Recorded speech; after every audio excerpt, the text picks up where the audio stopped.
Yeah, yeah. Come on, do it. Let's get it going. It's Wednesday. Wednesday has no feel.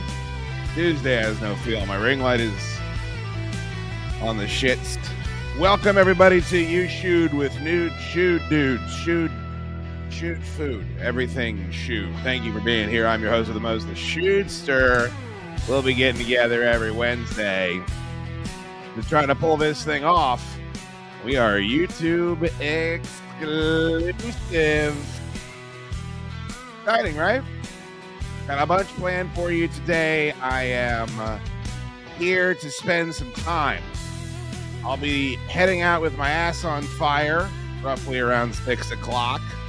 Tape the Chaddukes show tonight. But what we're trying to accomplish here is its own entity. So hopefully you'll be able to understand everything that's going on here without not necessarily understanding everything that's going on, with my premium podcast, which you can, of course, subscribe to.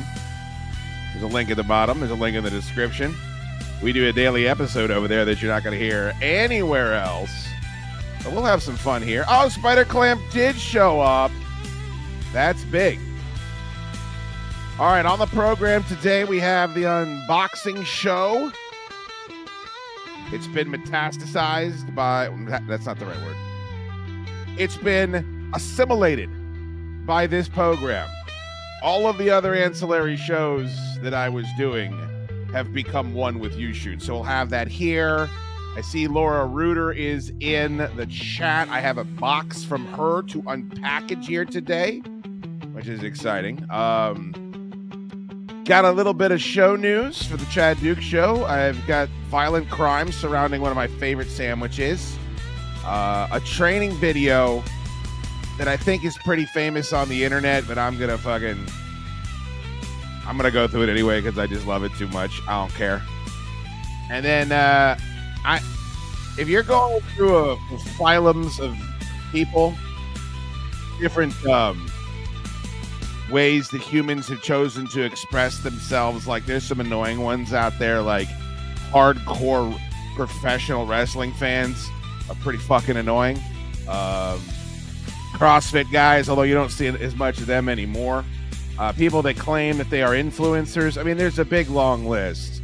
But the fake cops, the guys that drive around in the fucking old Interceptors they bought at auction or buy a Ford Explorer and put lights in the front of it. You guys know the ones I'm talking about. It used to be the guys driving the Crown Vics with the stoplight there on the side of the driver's side door that made you think they were more than they were. These people are some of the fucking worst people on the planet. Like, they don't have the wherewithal or the ability or the qualifications to actually be in law enforcement, and God fucking forbid for us all if they did. Like, thank God they're morons and they just go buy a light kit off of Amazon and buy an orange safety vest or whatever they do and go around trying to act like they're somebody. And I guess there's more of these people than I even thought that there were. And I found an entire YouTube page that's nothing but I really, look, man, I know there's asshole cops out there.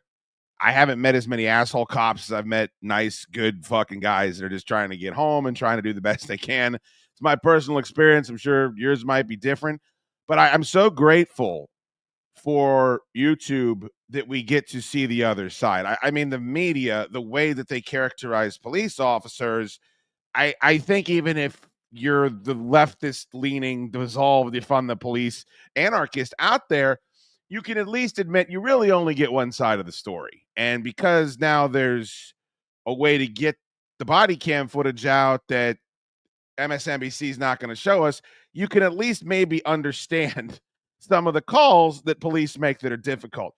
The asshole that I'm going to show you today, I am not a fascist, okay? That's weird when I'm not gay. Like, I mean, there's things that when people say that, oh, yeah, come on.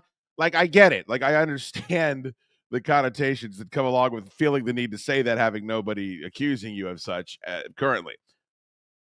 I got some fascist bones, though. I want the guy that I'm going to show you today, I wanted him to get throat punched. I wanted the fucking the Jason Bourne chop to the neck, followed by the full load of the pepper spray. And I mean that police load of pepper spray, not the shit that you buy on the keychain at the Come and Go. Like that bad boy, like what Hannibal Lecter does. To just Jim Pembry, damn it. Like when he fucking hits Jim Pembry with that nightstick, like I wanted that to happen to this guy. So I don't want to spoil too much because it'll be fun to get to. Spider Clamp makes a note that I have a phone full of dick pics. I do, but I don't want to be accused of revenge porn. Just know that if you ever step out of line, I got your dick on my phone. I have so many ball bag, scrotum, dick pics. I think I have a couple of asshole pics. Just for laughs. Just for laughs.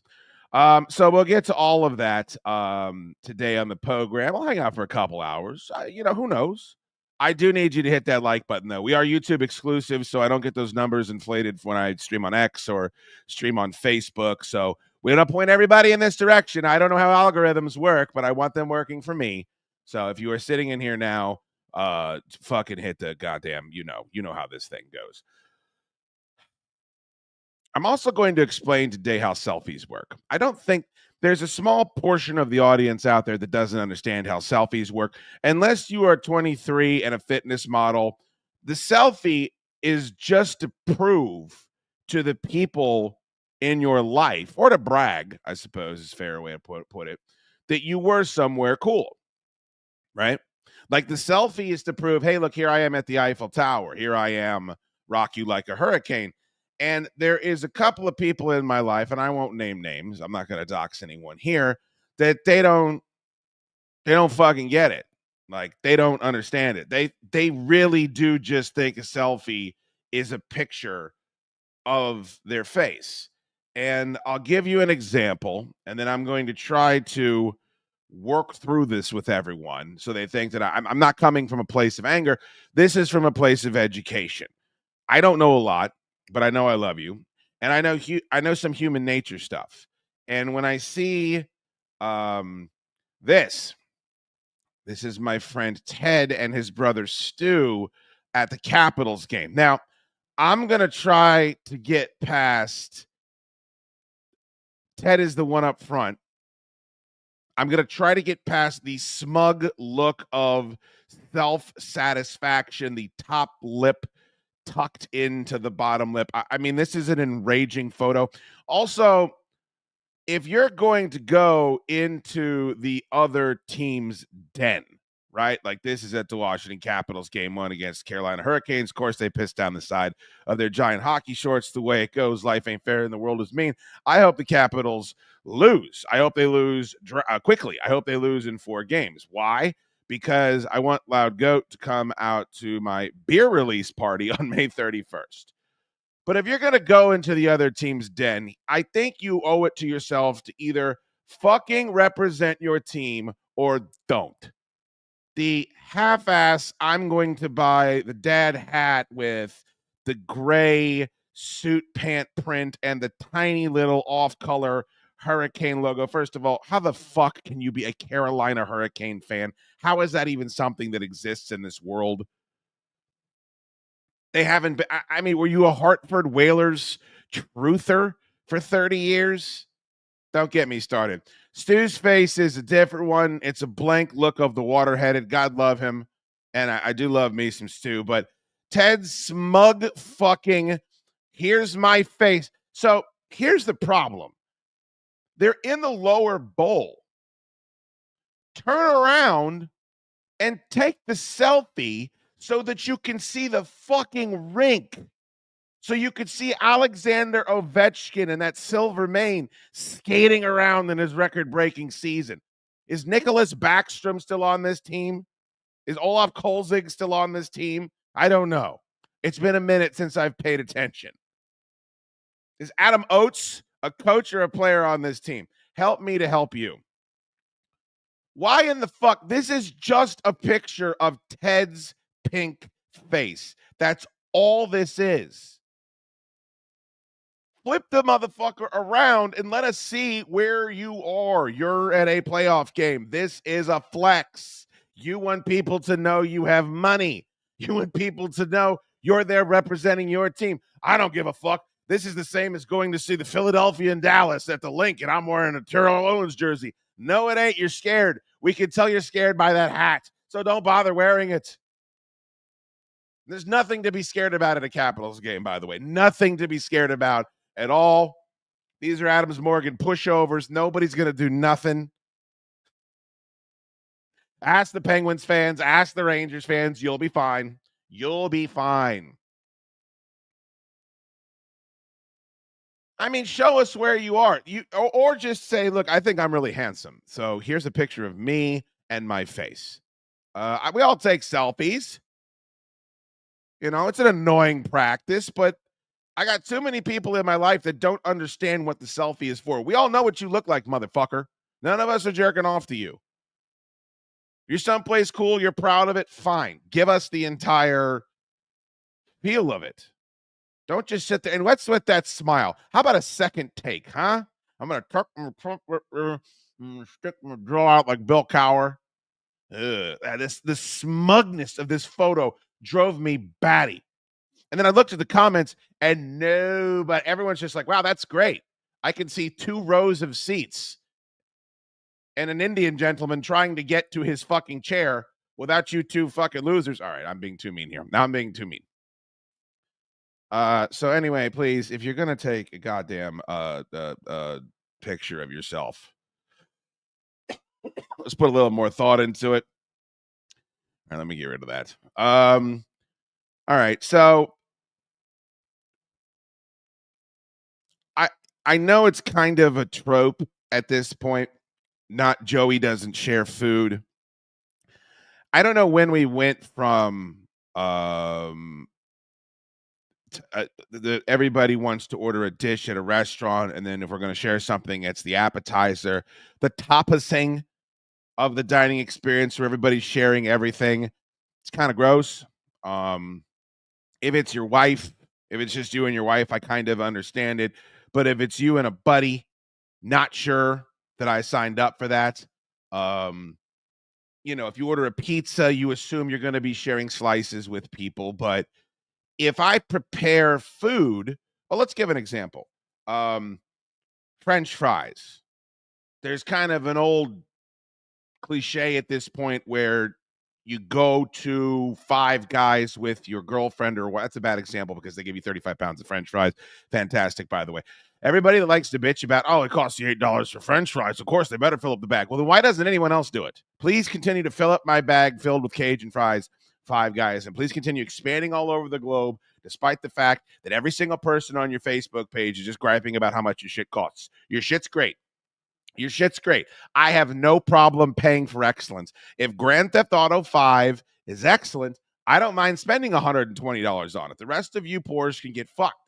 Like, I don't buy packs of cigarettes, right? Like, I don't go on cruises. We all choose to spend our ancillary income, our discretionary income, on things that fucking divert us from grim death descending upon us in just a matter of time in different ways. I don't mind paying for a video game that I'm going to play for 100 hours. Like, people are bitching about Mortal Kombat's DLC pack being $39.99. Why? I play 2 to 3 hours of Mortal Kombat every other day. What if I went to a movie theater and said I would like an additional 2 to 3 hours of entertainment? I'm going to get charged $20. It doesn't work this way anywhere else in society. You go to an arcade. I would like to play Aerosmith Revolution X. That'll be 50 cents. Now, well, I died. I'd like to play some more. That'll be another 50 cents. People have an entitlement with how much shit costs. And they just want to pay $50 for a video game and play it for the rest of their lives. Well, okay. I like that arrangement too. I don't have too many other things in my life that fucking work that way. But food is different, right? Like, if I buy food, that's my food, unless we have an arrangement that I'm aware of. If you turn down dessert, I don't want dessert for the whatever it is, the optics, I'm dieting. Then I order dessert, and then you come fucking cruising with your spoon, you can get fucked. That's not the way that I operate. So I think being selfish with your food is actually something that's innate in all of us, right? Like, it's something that's just kind of built in. Hunter gatherer. You're not my offspring. I've dragged this deer carcass out. I see wives, Freudian slip. Wolves nipping at each other. whenever they got an antelope gutted out on the plains. So when I pulled this story, you know me, I'm obsessed with Dundalk. I don't know how many. Raise your hand in the chat if you go through YouTube every day and just type in Dundalk news. It's just me. I'm the only one to walk across the fire for you. I'm the Melissa Etheridge of Dundalk News in this. All right, that can be me. So this is a story that I saw that happened in Dundalk, and you're not going to believe this, but I'm going to defend the Dundalkian, not the actions, not the extreme nature of the reaction, but the response itself. I believe is more human instinct than they let you believe here in the story itself. But you be the judge. Dundalk barricade over grilled cheese sandwich ends peacefully. Spoiler alert. Spoiler alert. We've got the X's and O's here, don't we? 501, police say man holed himself up in his home for over 3 hours with a weapon in Dundalk after firing shots and threatening his family. ABC 2 News' Brendan McNamara joins us live near the scene this morning with the very latest. Brendan, police say this all started over a sandwich. Anybody ever been violent over a sandwich? I think I've threatened violence over a sandwich probably 10 times in my life. Maybe 10 times this month. I got to work on the numbers, but I've probably said something violent about onions or mayonnaise being put on a sandwich that I didn't want more times than I can count. Somebody asking for half a sandwich, somebody taking a bite out of someone unwrapping at the workplace. This would happen all the time. Someone would unwrap a sandwich and just start eating it. It's like, whoa, that's my sandwich. That's not your sandwich. Oh, sorry, I thought it was mine. Well, what did you order? Oh, I got the club. Well, I got a chicken parm. What the fuck you mean? Oh, you saw my sandwich and realized it was a better sandwich and decided to have a go of it. Hope you don't treat my wife that way at the office Christmas party. Point being is that violence surrounding a sandwich is nothing new to the shootster. I don't know if that's the case for everyone in here, but that's right. The man was making some food for himself, and this ended up into a barricade situation. It happened not far from where we're standing right now on, North Point Boulevard. Thankfully, that situation ended. Can you imagine that 7-Eleven isn't nearly as bright as the one in Glen Burnie? Can you imagine the shit that 7-Eleven on North Point Boulevard in Dundalk has seen? Do me a favor. Somebody type that into some sort of police blotter and tell me, just read off some of the lists in the chat of the violent crime around the 7-Eleven and the North Point Boulevard in Dundalk. I got to know that story. Please. I feel like we got a Da Vinci Code type of trilogy on our hands just talking about what's going down in that parking lot. Peacefully, and that man is now in custody. It started initially was called out as a domestic incident at the home where the man was with his wife and daughter around. We got to come up with a different name, by the way. I'm fucking sick of this. Now the word domestic means, oh, the husband punched the wife. Anytime you hear domestic now, you just assume it's like, oh, he's giving flare chops to his wife and kids. Drag him away. Let's draw and quarter that motherfucker, Cro-Magnon asshole. Let's stone him. And then you come to find out that she was like swinging a cast iron skillet at him and he knocked it out of her hand or, pushed her against the wall or used strong language. Like half these fucking cases were immediately there's a domestic situation. Oh, wow. He must be hitting her with the big boot and the big leg and then hulking up in front of his kids. There's shades of gray here that we never give anybody the fucking benefit of the doubt for. So that's not what this story's about. But whenever you hear that it was a domestic situation, you know what you're doing. You know what you think people are going to think when they hear you fucking say that. It's not fair. Incident at the home where the man was with his wife and daughter around 5 p.m. yesterday. Police say the man was. Listen to the way these motherfuckers are phrasing this. When you hear what the crime is, I'm not going to say it's hilarious. This man's crazy, man. It was a domestic situation with his wife and daughters. Oh, man, he's beating the shit out of him. Let's get him up to Pelican Bay as soon as he can. Let's throw him in the Crisco Disco. Feed him to some fucking Mako sharks. I'm not defending what happens here. I'm only saying it's more hilarious than they're letting on. Getting ready to eat that grilled cheese sandwich, and one of the others inside of the home took a bite out of it first. That made him so mad that he pulled out a gun and started firing it inside the house. Not at anybody, though. That's when officers responded to the situation. For a little over 3 hours. They described the man as having a giant cowboy hat and mustache and talking about that varmint wascally rabbit. Can you fucking imagine? So one of these little shits. So this guy finally broke, right? So here's what happened. I'm thinking of my producer, Jim Jester. God bless him, but Jim Jester's got a house full of people that won't do shit. They won't cook. They won't clean. They won't shop. They do nothing but sit and stare at fucking tablets all day. This motherfucker sits down, and again, I'm fantasy booking here. I don't know the details. I know as much about it as this story is going to tell us, and then you guys can react in your own way. I come home from work. Ain't nobody doing shit. Of course, there's no dinner made. I'm just describing what happens to Jimmy every night. I sit down, I butter the slices of bread on both sides. I get my 3 slices of cheese. God forbid,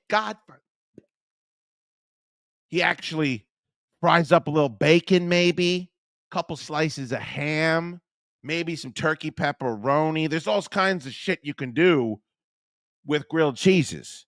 I mean, we all know that. I call them grilled cheeses Christ, but then I'm not welcome back at the Methodist church that I am confirmed at.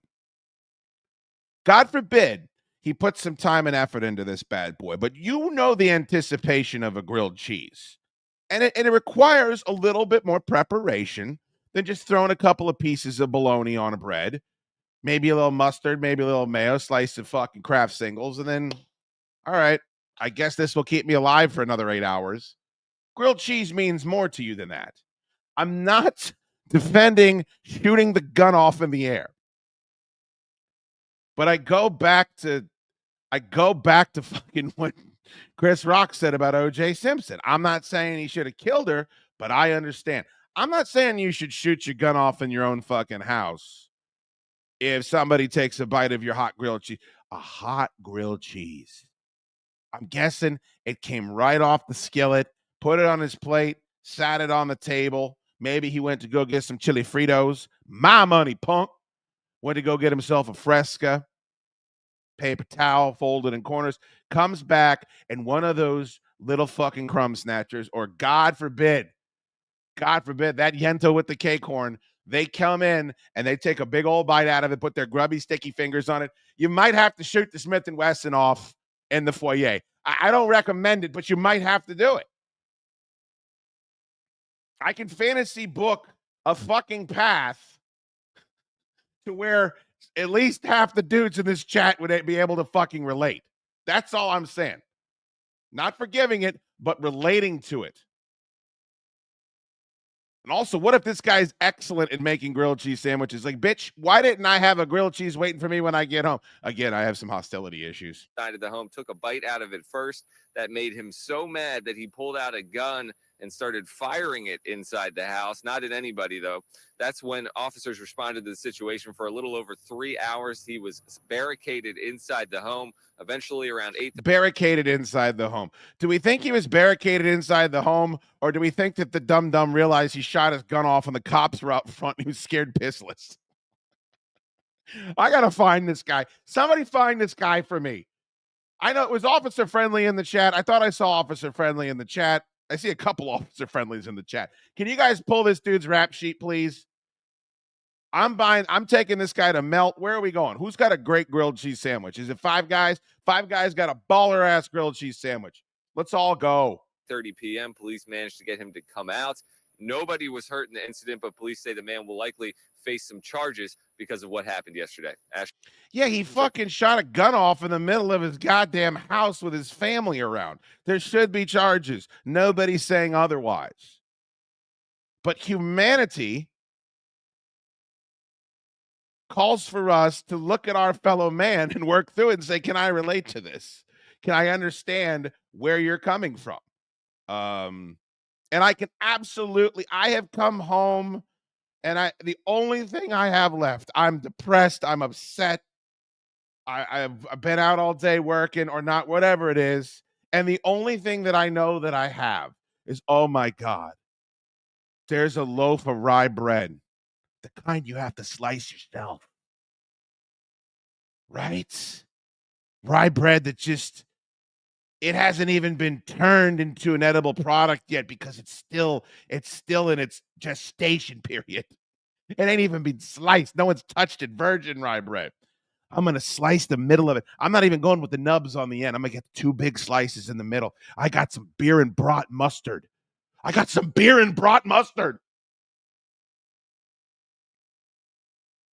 Here's what I say. Sometimes people would call into my radio show and they would talk about they want to kill themselves. They threaten suicide. They do that bit that they did to Opie and Anthony and Howard Stern all those years where they would fucking pretend like they're going to kill themselves to get attention. I don't know if anybody ever did. Do you know what I used to always fucking say to those people when they called into my show? First, I'd say, do it. Let's Thanos up in this bitch. Come on, snap. I want to see the whale pods in the bay like Captain America was talking about at Endgame. No, that's not what I would say. I would say, listen. I don't know how bad it is for you. Do you have a Harris Teeter near you? And the guy would say no. And I'd be like, go to Google and type in how far away the nearest Harris Teeter is to you. Then get in your fucking car or thumb a ride or get a Greyhound ticket. Go to that goddamn condiment aisle. Buy you a bottle of beer and brat mustard. I don't even need to tell you what to get after that. You can get hot dogs. You can get knockwurst. You can get half smokes. You can get whatever you want. Cold cuts. You won't get some cold cuts, boar's head. Get fucking 5 pounds of boar's head. Go to the butcher, right? Treat yourself. Don't get the prepackaged cheese. Go to the butcher and say, slice me off 2 pounds of Munster. Munster!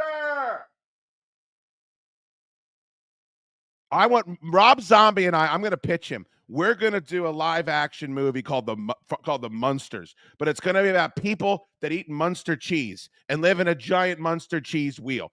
Rob Zombie and let's get this viral. I want this clip send to him. He can put his wife in the movie. I don't give a fuck. We'll team up for the soundtrack.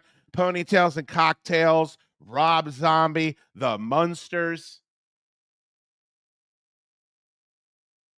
This is how I would save lives. Get the beer and brat mustard, get 2 pounds of Munster, get whatever cold cuts you want, and get a loaf of rye bread. Go home and make yourself 3 sandwiches. 3 sandwiches. Put on A Few Good Men. Put on The Hunt for Red October. Put on LA Confidential. Put on Hell or High Water. Sit there and eat your 3 sandwiches. And tell me you want to kill yourself afterwards. Tell me you're still suicidal afterwards. And then pretend like your wife and your 3 daughters start eating those sandwiches before you get a chance to.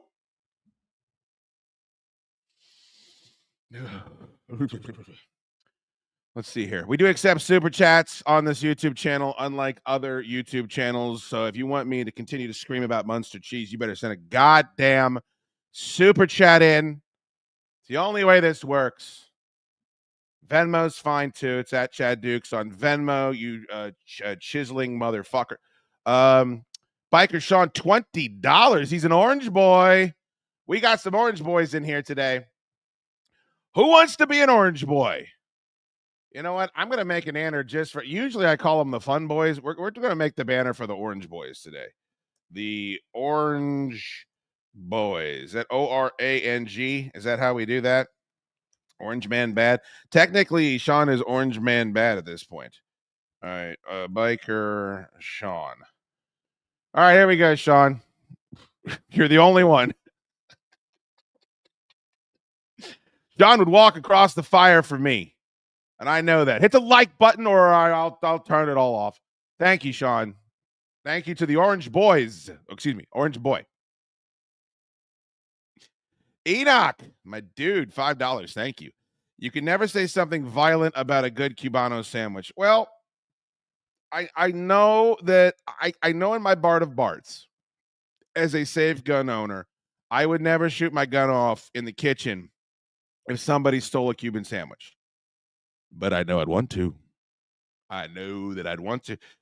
Enoch, I need to know the best Cuban sandwich in the area. I'm one of those guys that I'll buy a Cuban sandwich from fucking Potbelly. Like, I am not a snob, but it is very difficult in the Northern Virginia area to find a good Cubano. I think it's because our Latin American population is different. I don't know if there's a high Cuban population here. The Cubans that I've had down in Miami or Fort Lauderdale when I was covering the Nationals, I mean, you wouldn't even think they're the same type of food as the shit we have up here. So if anybody has a location for an authentic, delicious Cuban sandwich, if there's honey mustard on it, I'm coming for you. I'm coming for your life. The people that want to fuck with a Cuban sandwich, we're going to put honey mustard on this. Well, no, you're not. Or at least you're not going to get my $14. Help me out. I need some help. Jeff Schools is here all the way from Maine, is it? I think it's Boston. Which one is it, Jeff? Where'd you come from? Somewhere way up there. Way up there, as Larry King would say. My brother stabbed me in the head with a fork when I took his fries out of his Swanson's Salisbury steak when we were kids. Yeah, I could see that. When were TV dinners? What age were we where TV dinners were the culinary tip of the motherfucking spear, the apex predator? At some point in all of our lives, maybe this isn't the case for women. I feel like there's a lot of ways that women are worse than men, but there's a lot of ways women are better than men. One of the ways I feel like they're better than men is they don't romanticize hungry man dinners. It's probably why they don't die of coronaries in their mid-50s like we like to try to do. The Swanson Hungry Man dinner was, I mean, if you had that, like if you had that for dinner, you had it all. It had the little brownie. It always had something disgustingly fried. There was a slop. There was some sort of a slop that it always came with, corn slop or rice pudding slop, shit like that. Yeah, Jeff, no disrespect, buddy, but you deserved it. Al Sal, $5. Thank you so much. First responders and medical professionals dread Thanksgiving Day due to turkey-related assaults. Are you fucking around? Are you joking? Turkeys are a bitch, man. Turkeys take some fucking work. If you saw my kitchen right now, I'm gonna talk turkey with you at some point today. I didn't even plan on doing it, but I gotta talk turkey. Because one of the things about a turkey, man, is it takes a fucking while. Whenever I talk to my buddy Neil from Grand Slam Barbecue, he would always make all of the Thanksgiving food for his entire family. I don't know how you don't live with hate in your heart if you're making all the food. The resentment I would have of those motherfuckers just sitting around waiting for you to bring them their feast can inspire violence. Al-Sal, please elaborate. You can send a $2 super chat so it doesn't cost you much, but I'd love to know if that's a true thing that you're talking about there. Spider Clamp, $5. Thank you for being here. My girl threw a paper plate of tater tots at me once because I kept taking hers after she offered to make me some mustard all over my face. You fucking deserved it.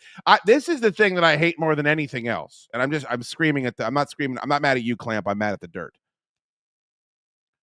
This faux fucking modesty. Oh, no. I couldn't possibly have any more French fries. Oh, no. Don't order me an appetizer too. No. I don't want any coconut filth when we're out at the Capitol Grill. The fuck you don't. And we all know how this goes down. Your curious fork comes wandering over on my side of the fucking plate. It ain't that type of party. I have said this since I was 16 years old to every girl I've ever dated. I was lucky enough to be able to date girls as young as 16 at one point in my life. I mean, I was 16. That did not come out the right way. I said, listen, bitch. I will buy you as many French fries as you want. You will never come to me. I will never not mow lawns. I'll never not work the plumbing truck with the boss man. I will never not pull a double shift at the Hollywood Video or the Taco Bell or the Pizza Hut or any of the shit job, the Heckingers and Burke Center, the shit jobs that I've had. I'll die working to buy you French fries. But don't come at my French fries. These are mine. I need them all. I don't want to share. I'll get you as many as you want. And what I used to start to have to do with some of these hoes is I would this type of language turns people off. I would just buy a second order of French fries because I knew they were incapable of being fucking honest about it. I would just buy a second order. There's no way I'm not going to polish off whatever's left of it. Then she can have as many as she wanted. Then I don't have to fucking worry about it. It's wild. I feel bad for my wife because I do this to her now. She'll like order Popeyes or something on a Monday. And I'm like, no, I'm back on the horse. I don't want nothing. And she started now ordering just additional things because she knows I'm going to pick through that motherfucking bag. So I'm a giant hypocrite. It's probably why I'm here in my basement screaming at you. Orange boy, look at this. So much violence revolves around pound food. What is pound food? Is that a typo, Officer Tom? I'm going to put Officer Tom here with the Orange Boys. It's an elite group. It's like the Navy SEALs or the Green Berets. What's the Army version of the Navy SEALs they don't even talk about? Like, they don't even make movies about them because they're not even allowed to talk about all the fucked up shit they do. California, get your people away from here. Is it California? Tom G, thank you so much, buddy. Please get on the dirt sheet for the gentleman from Dundalk so we can all buy him a grilled cheese sandwich. I think that's something that's important. Enoch, $5. Thank you so much. Why is there so much food-related anger in the chat? I'm too busy stuffing my fat face to be angered.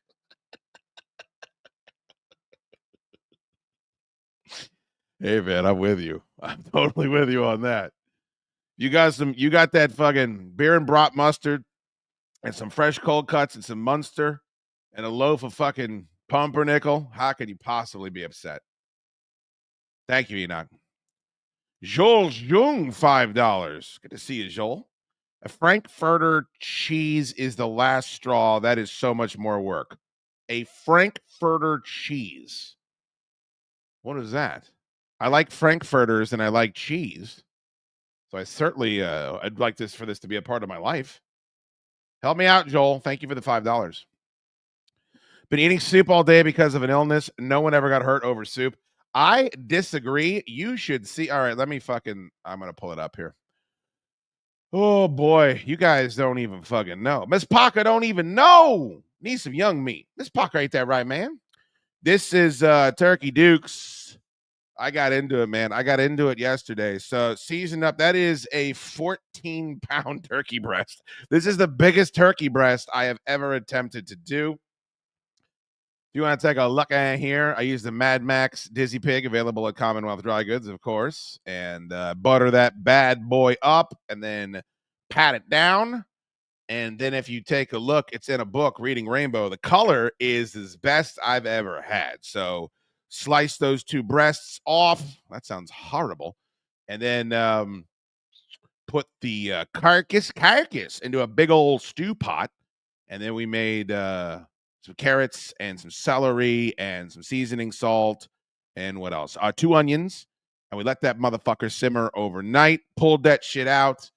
Tossed the carcass, tossed the soggy vegetables, added new vegetables, pulled all the fucking extra turkey meat off it before we put it in, put that in, chopped up 2 pieces of turkey breast, put that in. I got about fucking 5 gallons of the greatest turkey soup I've ever had in my life. I don't know why no one does this. I mean, it's a little bit of work, but it ain't hard work. And then you've got sliced turkey breast for sandwiches for the whole week. And then you've got 2 giant Tupperwares filled with turkey soup. Minimal effort. All in, you're probably all in for like $100. You know, I'm talking about everything. Like, you got to buy the seasonings and all that shit. And then you've got, I don't know how many meals. Do your fucking meal prep that way, you motherfuckers. I mean, think about how much you spend on one cheesesteak, one Jimmy John's cheesesteak DoorDash to your house, as opposed to all that. Not a sermon, just a thought. Hope you feel better, Al Sal. I hope it's not the knee. Al Sal one time fell down the stairs carrying some pork rind nachos. It's the funniest injury I've ever heard of in my life. Al Sal's one of my favorite people. It's unrequited love, though. He doesn't come out to my events. He won't come to my store. He doesn't come to my studio to watch a live taping. I know that his buddy Officer Tom begs him to do it, but he won't. He says, fuck that fat fuck. I'm not doing anything for him. Hurts me because I'm such a big fan. But thank you for the super chat, Al Sal. I hope you feel better. Woo! Lance gifted a Chad Show membership. Thank you so much. hit that link at the top of the chat or check out the one in the bio to become a member of the Chad Duke Show YouTube page. You unlock, where are we at? I think like 113 episodes of Solid Dudes. A lot of laughs in there, a lot of fun shit. We drew a map of Middle Earth on my producer's chest. We also drew the Conor McGregor tattoo on his chest. He also drank and ate so much on the stream, we think he had a heart attack. That's a shoot. So check it out. Membership is only, I think, $4.99 a month. If you get a gifted membership, don't be like Joe Azer. Consider just being a member over here. Constantly putting members only content up. It's good shit. Thank you, Lance. You're a good man. Hank R, $5. Next time you're in Richmond, hit up Cuba for an amazing Cuban sandwich. Best I've ever had. Tres Leches cake as well. See, I would just rather have another Cuban sandwich, Hank. I swear to fucking God. I'm built that way. All right. Thank you so much, Hank. I will be unboxing something that you sent to me in the unboxing show later in the program. So exciting. All right. I got new merch and I get butt sized. I'm butt sized. So I get requested for this more than just about everything else I put out for my show. And I'm very pleased to announce that if you're planning on making your way on the 31st out to Fair Winds Brewing, the Chad Duke Show Fair Winds Brewing Collabo Atlantico Amigos Mexican style lager release party, if you're planning on coming out to that, you are in good company, friendos. There's going to be some warm, windy Sundays and some summer IPAs starting a little bit early. Saturday, May 31st, live broadcast. Not only will we be hanging out, doing a live show for anybody that wants to come out, it's free to get in, but also we're going to be releasing our CD exclusive episode, Revelation 3 Pacifico Pals edition.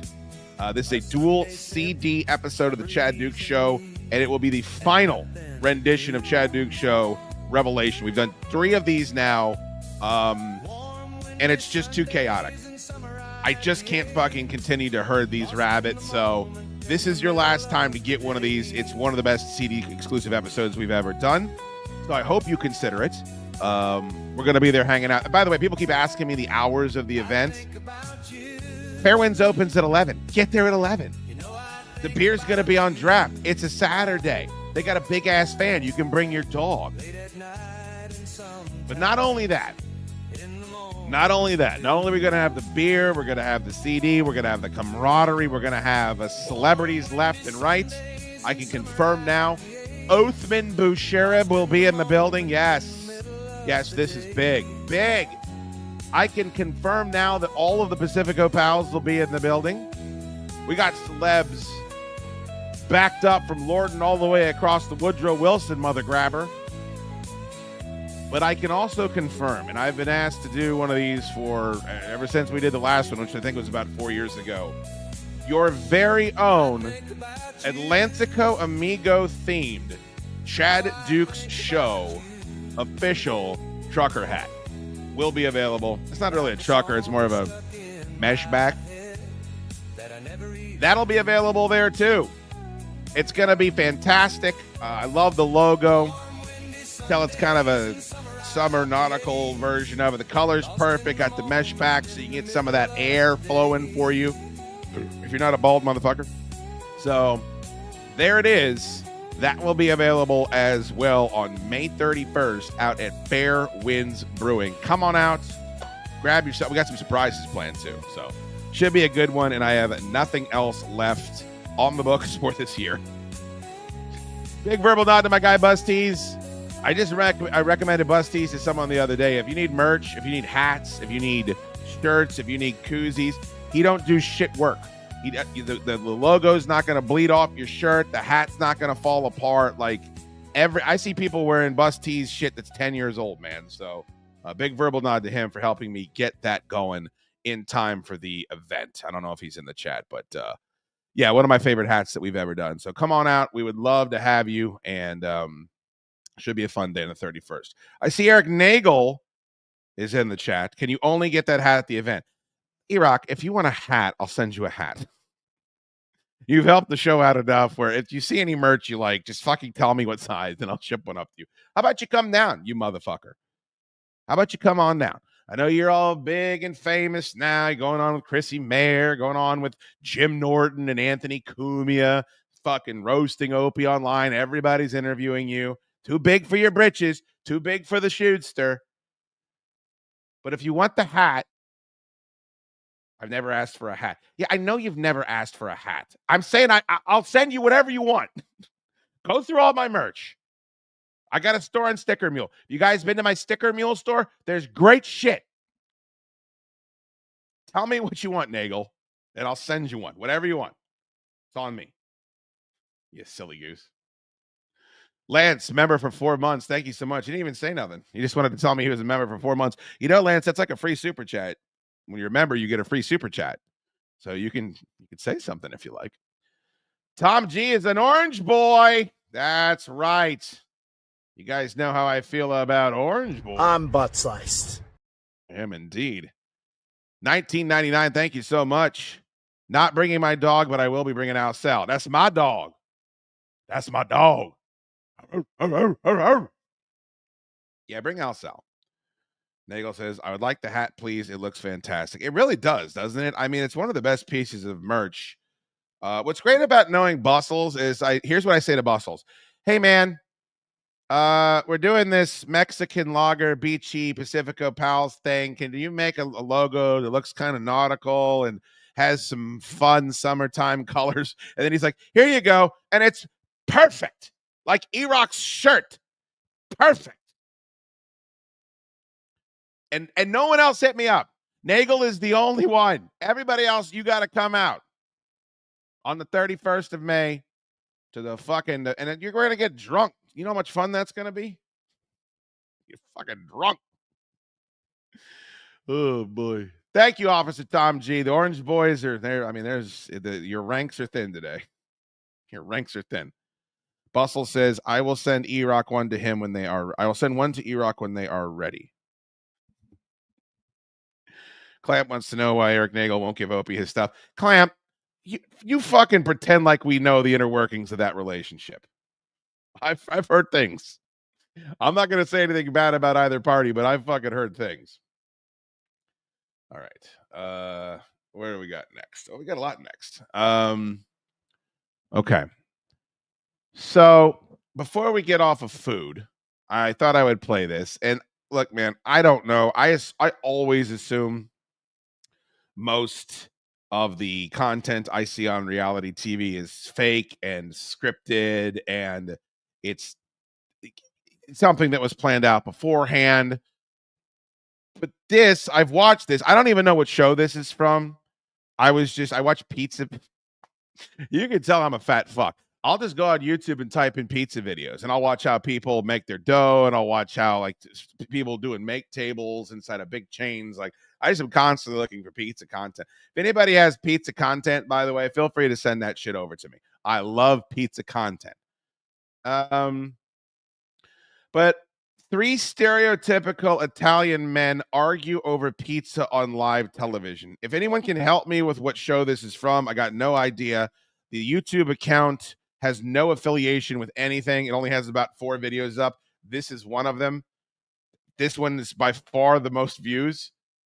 So before we get off the food jag and finish up our first hour, I thought this would be an interesting supplemental conversation about pizza culture. You will not find me. Listen, if you want to do that 100 men versus a gorilla shit, get the fucking stepping, right? Like kick rocks. I am not a normie.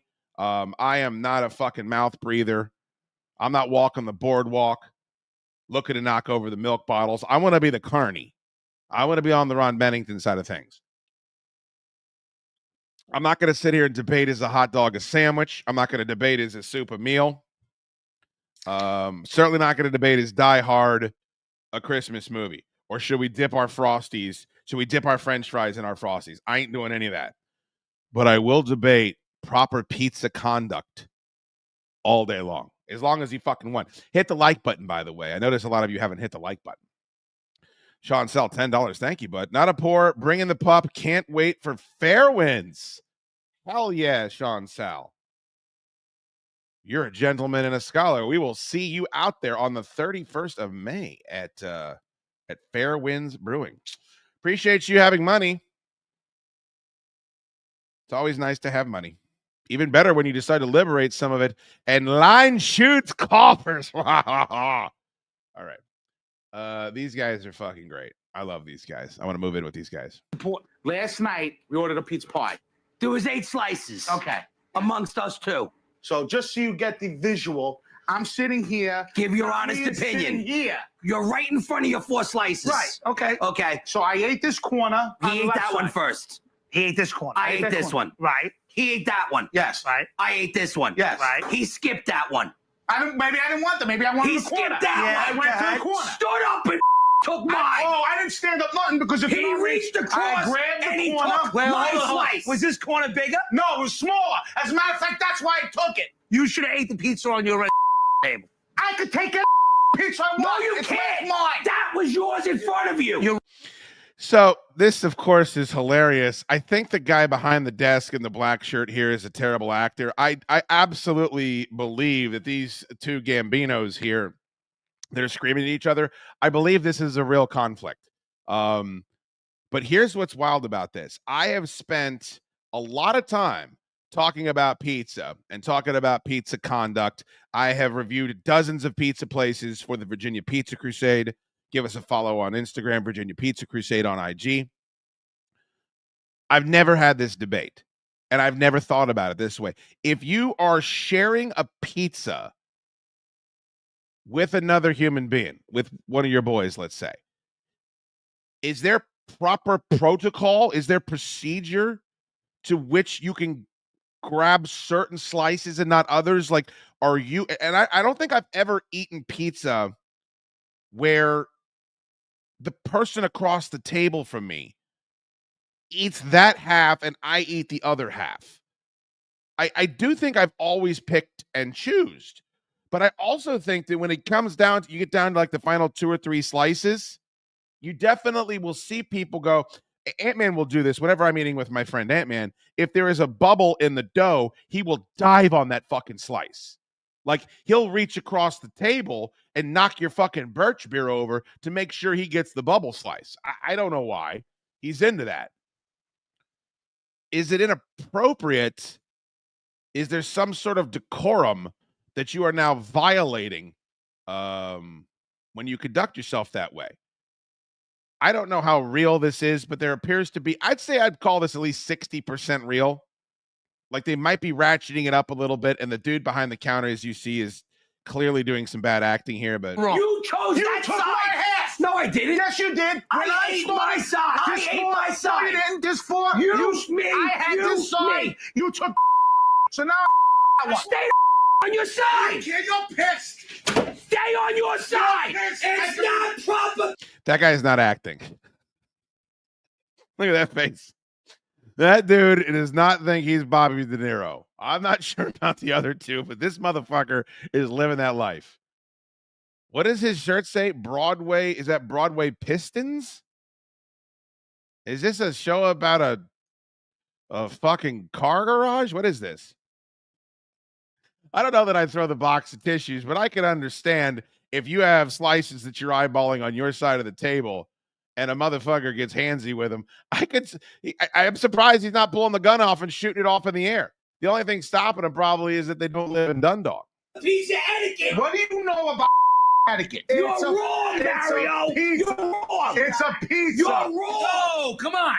I understand you're both upset over the great pizza caper here. No, I'm but not let's upset. relax. And somebody's here now. He was wrong. There's a piece of Okay, so the essence of it is when you get too complacent with people in your life and you get too familiar with them, it's like at the end, let's just assume this is 60% real. The guy screaming over and over again, you're wrong. It leaves the realm of it being about pizza and immediately becomes that you're trying to bullshit me and I'm not going to let you bullshit me. But it's weird because I've never thought about it. No matter how many, as you can see, you see this bodice. I put some pizza to the sword in my day. You know, I've been responsible for the demise of many pizzas, and I won't apologize for that. For the Virginia Pizza Crusade, I would say half of the time of the places that we reviewed, it's been me and one other person sitting across from me sharing a pie, and I've never thought about it. And I want to do better. So I don't know if that's a consensus, if that's a thing. Enoch says, I try to be considerate, but you're kidding yourself if I'm not making a pizza sandwich with one slice. Huh. Does that mean like folding it in half? You can't do that with like Detroit style or you need some big fucking New York style slices for that. The show is called Car Fellas from 2011. Of course it is. Oh, of course it is. Mr. Waffle says, take whatever slice looks good to you. I always have that policy with my schick, but I do have to say that first slice, if there's a big ass slice, and especially if I paid for the pizza and somebody grabs it before it, I really do think this is all about who picked up the check, like who actually called on the phone or who went to the takeout place and got it. If I'm going to buy the pie, I think I get first dibs every single time we go around. 2 slices for the sandwich. Laura Reuter says there was only 1 season and 11 episodes of Car Fellas. Yeah, I feel like they fucking, what was the one? Was it Lot Lizards? What was the towing one where they followed guys that would like tow cars around all over the place? We went through some really we think television's shitty now. I mean, I would say in the mid 2000s was the epicenter of shitty reality television. We had no idea how bad it was going to get. And then they would just, one show would pop up and be a hit, and there would be 57 fucking ripoffs across 100 different networks. Ooh. All right. All right, hit the like button. I want to get to this fake cop. I have some old country buffet news to get to. Well, it's not really news, but I think the most important thing we can do here, especially since the rooters are here, is to get to a little unboxing. It's the unboxing show with chaddukes. Send in a box of bad fruits. It's gonna be a gas, but it ain't gonna last. So hit the like button, send a super chat, watch Bradley Fugerton unwrap this and that. It's the unboxing show, and Ted dumped his girl on the phone.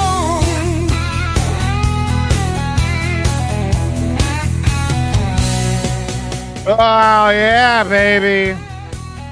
It is time for the unboxing show. Now a part of YouSchoode. Hit that like button. Of course, if you would like to be a part of the unboxing show, all you got to do is send in something to Commonwealth Dry Goods, C/O, the unboxing show, 10409 Main Street. That is Suite C, Fairfax, Virginia, 22030. That's it. That's it. Just please, for God's sakes, I don't know why no one can remember to put the unboxing show on the fucking box itself. It makes things difficult because I want to open it for the first time on the show. I'm not trying to be an asshole. I want to open it for the first time here and give you my unique reaction. If you just send something to Chaddukes or Commonwealth Dry Goods or the Chaddukes show, I usually just tear it right open. So please, please, please, if you're going to take the time to do this, this is the way the fucking address should look. QR code at the top will take you to the Commonwealth Dry Goods website, where you can, all of our information is there if you have any questions. Also, I'm going to level with you. We have $92 in sales today. So if anybody feels like buying a candle or a tin of peanuts or any of the fun shit we have over there, now would be a good time. Say, I don't want to send a super chat, dude, because I don't trust Google. Well, you can hit that fucking QR code and pick yourself up something nice. Treat yourself. Yeah. So anyway, if you want to be a part of this segment, that is how you do it. There is there be the address. There be the address. All right. Let's get to it. I have in my hot little hand here, I have 2 large boxes. So it's not going to be an insane unboxing show today. We'll just get through both of these. We will promise you, and you'll have to take our word for it, that I don't know what's in these. Most of the stuff that people have sent me for previous unboxing shows has been pretty dope. I don't recall a lot of gag gifts, which is great. People sent in books. People have sent in liquor. If you look behind me over...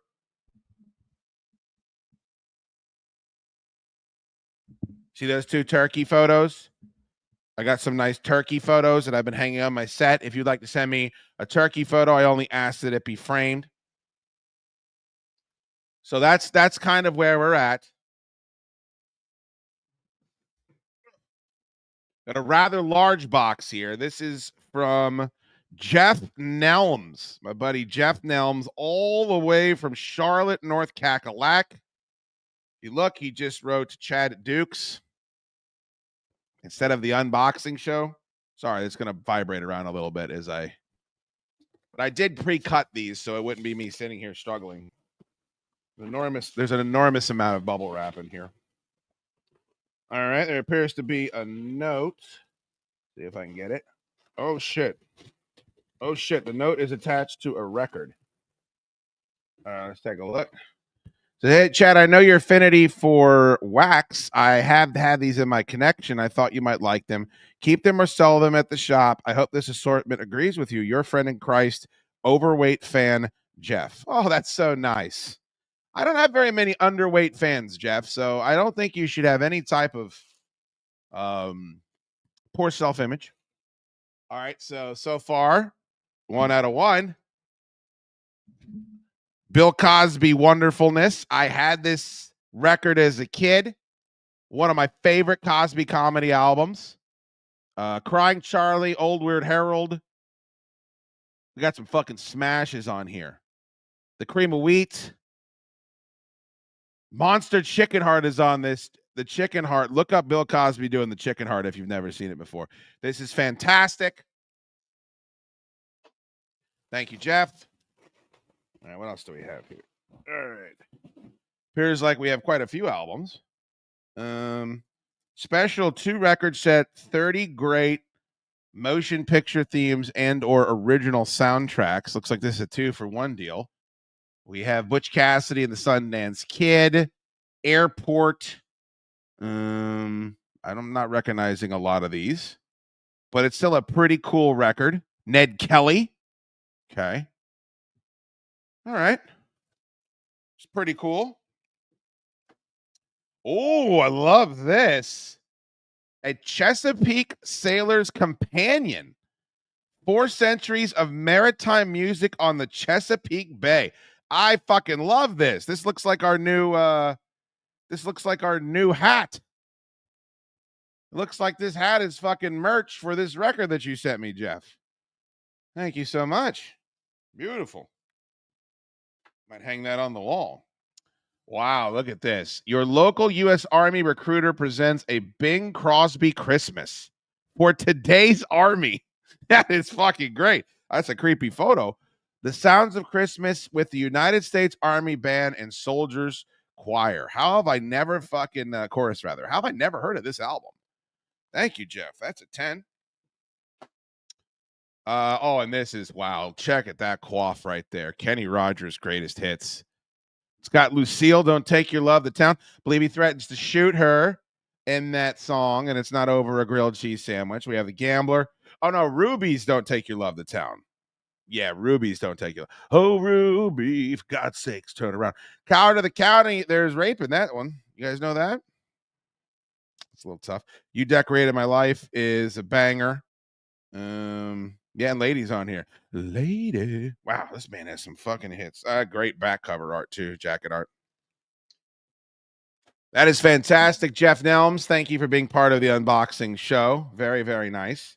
The way Cosby could tell a story in comedy without cursing is incredible. Enoch said that. Yeah, 100%. That is my opinion. Look, I know Bill Cosby. I know, but unbelievable performer. And I used to listen to all those records and all those tapes. I had so many Bill Cosby cassette tapes, 200 miles per hour. One of my favorite Bill Cosby bits of all time. Check it out if you haven't. All right. Oh. Here we go. Number 2 here. I'm going to give a big verbal nod to the Rooters. They addressed this correctly. Looks like Commonwealth Dry Goods, the unboxing show, 10409C Main Street. Thank you so much. Take a look inside here. Oh, I have a note. I always require a note, please, so I have context. Thank you. It's very nice. Print it up. There appears to be some imaging. Chad, I saw the opportunity to grab this bundle and wanted to share one with you. Thank you for all the great entertainment you've been churning out. Laura and I have been fans for a long time, as you know. We thought this would be the perfect way to say thanks. Keep up the good work, and we look forward to catching up with you at the shop or at an event one of these days. I hope you enjoy. And we'll be toasting with a couple of ourselves, Hank and Laura Reuter. And I have a recipe here for Drink Like a Trooper. Maple old fashioned. So I'm assuming this is an old fashioned kit. Oh, I appear to have. Yes. I appear to have a bottle of hooch. This is the Whistle Pig Piggyback. I have several Whistle Pig products in my arsenal. I got a couple of Boss Hogs that I'm looking at right now. And then, let's take a look here. I got my knife, or as I used to call it in elementary school, my knife. I actually had this knife in elementary school. I've had this knife my whole fucking life. What is this? Ooh. Oh, this is beautiful. I know what this is. It is the Whistle Pig Sticky Icky Natural Cannabis Terpene Infused Barrel Aged Maple Syrup. Do you guys see the mustache? Do you guys see the mustache? This is Super Troopers edition.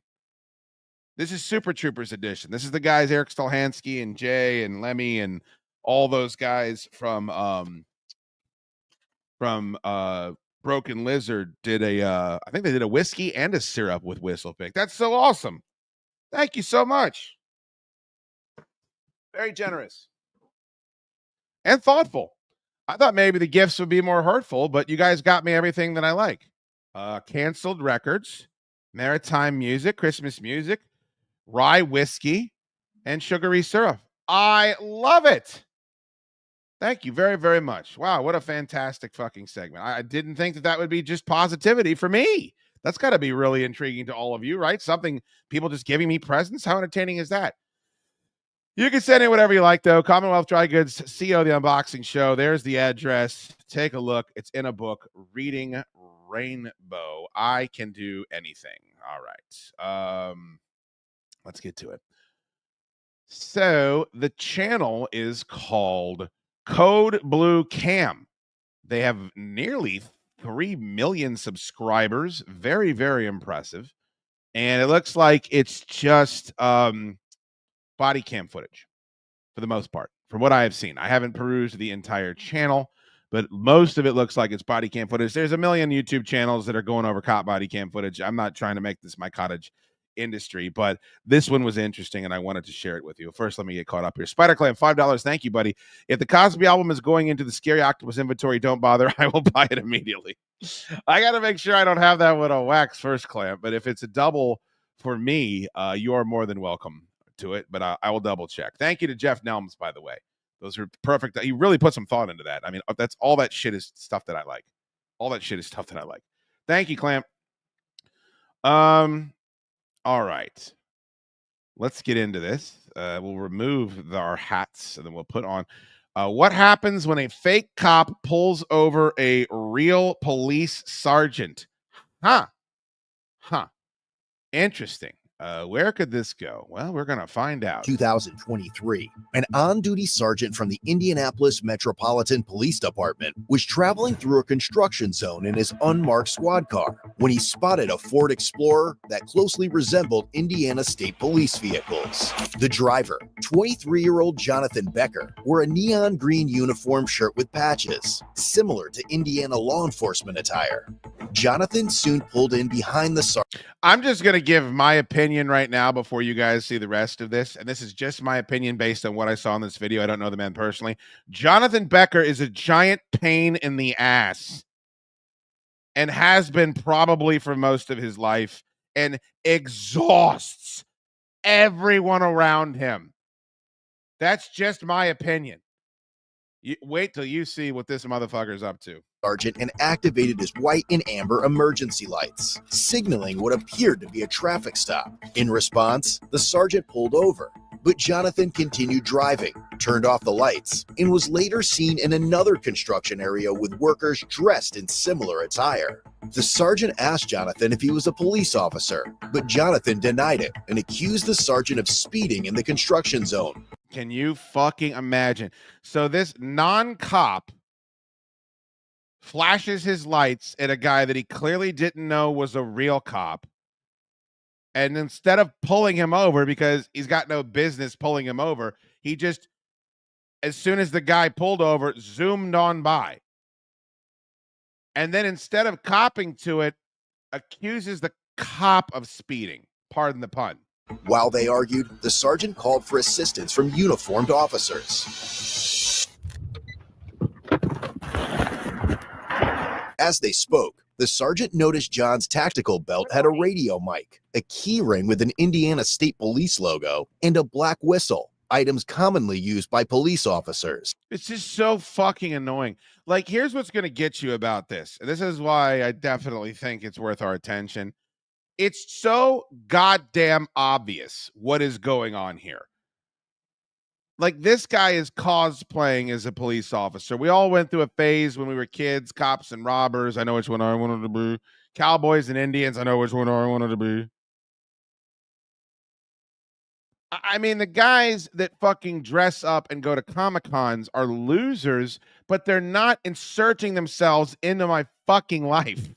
The guys that are doing this, I'm going to play cop. Not just I'm going to play cop, I'm going to get a job that's tacitly kind of tangentially associated with law enforcement, and then I'm going to make sure my car looks a certain way and I look a certain way. And clearly you're going to hear and see here, this dude has been dancing with this particular devil in the pale moonlight for quite some time. Hit the like button for this guy putting a giant lip in while his body cam footage is being used in this video. God bless this officer. Are you a police officer in the state of Indiana? I already answered this question. Not answering it again, I already told you. Okay. So you have no answer. Stop playing games. There's no games here. Okay, then I already answered that question 5 or 6 times. Well, the reason I asked you before is because I wanted to make sure if you are a police officer. I already told you my answer. Okay. Stop asking. You told me you're not a police officer. I already answered that question. You understand why I stopped to talk to you, correct? Yeah, because you flew past me going 80 miles an hour and it was 55. Okay. For no reason. How do I know you're not on your way to the call because your lights are on? And you're not in a police car, a marked police car. Okay. And then you put your badge on to talk to me. Correct. And your gun. I didn't put my gun on. I have my gun with me. Okay. I'm a police officer. Right. Your badge. When you fucking find out, first of all, the balls on this little Napoleon complex piece of shit. Like, can you fucking imagine speaking to a police officer this way, dressed the way he is? You flashed your lights at a police officer to pull him over and go by him. Then he pulls you over and you're coming with this energy.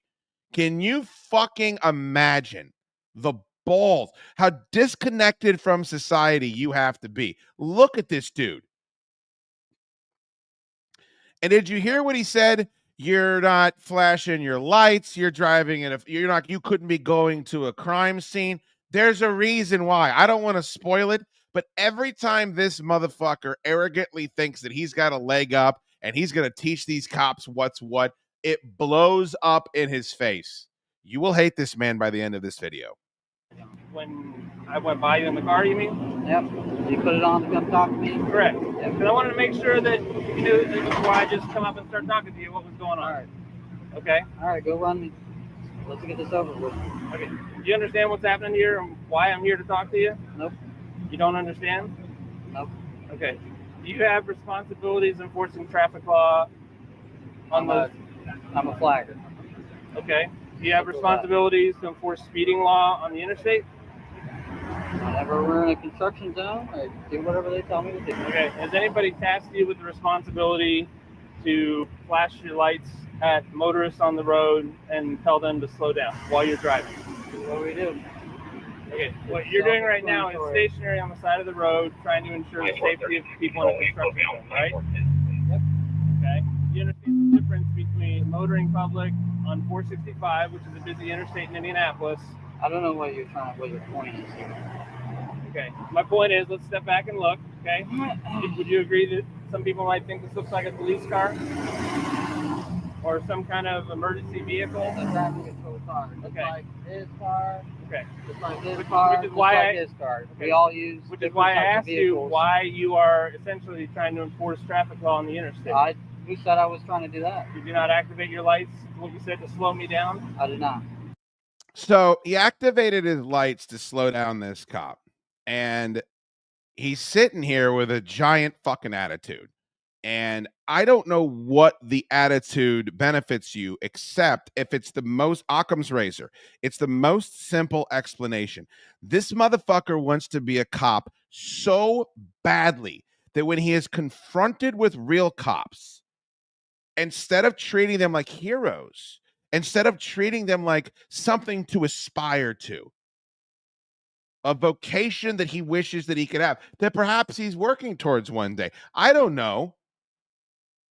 A lot of people seem to think, well, why don't you just go be a cop? A lot of these guys can't. A lot of these guys can't pass the psychological portion of it. They can't pass the physical portion of it, whatever it is. There's red flags in their background. Maybe they have a checkered legal history. I would ask you, do you think it's the first time this dummy has flashed someone with his lights? Listening to the way that he's responding here. Do you think it's the first time he's done this? Spoiler alert, it fucking ain't. Al Sal, thank you for the $2 super chat. Love that the responding officer puts a lip in. It might be my favorite part of the whole video. The guy decides to wait until he probably didn't know that he was going to be. I'll have to check how many views that video has, but it's over 1 million. He probably didn't know that he was going to be viewed that frequently before he did that, or maybe he didn't give a fuck. Spider Clam, $2. Thank you, buddy. The term before body cams, wooden shampoo. Yeah, man, like I get it. You don't want to see that. You know, I'm sure there's lots of people that have gotten beaten by police and civilians alike that didn't deserve it. But how can you be a human being and look at the dude that is talking to him right now is going? You're going to watch him give this guy 1,000 outs. He's being civil with him. He's responding to this fucking sarcasm, the shitty, the caustic attitude with professionalism. And what you're going to find out is this isn't what he does for a living. He doesn't pull people over for traffic stops.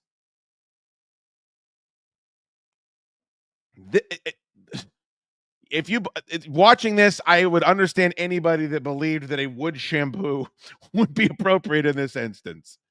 Top G $4.99. Thank you, bud. He puts that lip in because he knows immediately that this little POS is going to test his pages, and he doesn't even have to chat with him. Like it's the undercover police officer that's chatting with him the whole fucking time. But I think it's probably worse being one of the uniforms standing around listening to this dude's disrespectful bullshit. It's like, let's hit him with the taser, throw him in the back. Fucking be done with it. Put him in the drunk tank, whatever we got to do. It's why it's everyone should be grateful that I've never been a law enforcement official. Thank you, Tom. Appreciate you, bud. Yikes, this motherfucker. Let's continue, shall we? You didn't activate your lights? Nope, and there's a witness. Okay. Wherever you went. You didn't activate these lights right in the front of your car? Nope. My strobe lights, I did not. Okay, what lights did you activate? I didn't activate any lights. Okay, so there's any proof that I did? Two different stories you've given me. You said before it wasn't your strobes, it's your high beams. Well, you said strobes. Okay. You told the warrant officer I thought. Okay, these lights that are right in the front that are Yeah, strobing? strobes. So now you have two different stories, okay? So now you said understand the action of these headlights. lights? So you said headlights and then strobes. So which one? Which one did you see? I'm asking you what you Okay. activated, and you said you didn't activate All right, anything, I'm which is done not talking. accurate. Okay. I'll talk to somebody else. Have you ever been arrested? I'll talk to somebody else. I'm done talking to you. Hey, is your laptop? Yeah. Well, you don't have one in there. I got one. I'm the. Do we think he's ever been arrested? Put a 1 in the chat if you think he's ever been arrested. Put a 2 in the chat if you think he's been arrested for the same shit. For the same shit in the past. 1 or 2. The mark behind him. John explained that he owns Indiana Traffic Operations, a company specializing in traffic control at construction sites to ensure the safety of construction crews. I have plenty of guys that work with me. Cops, IPD guys. So Okay, are you on for place for the rest? Doing traffic. That's all I do. It's not like I'm not doing anything. Not doing anything illegal. I don't know what he's trying to gain out of it. Do you have your ID on you? You need it? Well, he's saying you're a witness to this whole thing, so I strike it. This dude, he drives by in his Jeep. We're going what? 60? And it's a 55 on Caitlin. It was also discovered John was on probation for unlawful display of emergency lights on a vehicle. Mr. Becker, is your driver's license? Unlawful display of lights on a vehicle. Can you imagine the shock on all of our faces?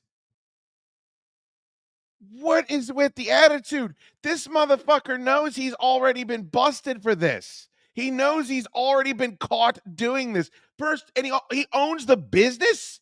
You own the business, and you're out there on the side of the road breathing in the diesel fumes. Wouldn't the first thing you do would be to send out your plebeians to do this, and you're in the air conditioning in the back? Unless what? Unless you want to be out there clanging and banging, cosplaying as a cop. Holy shit.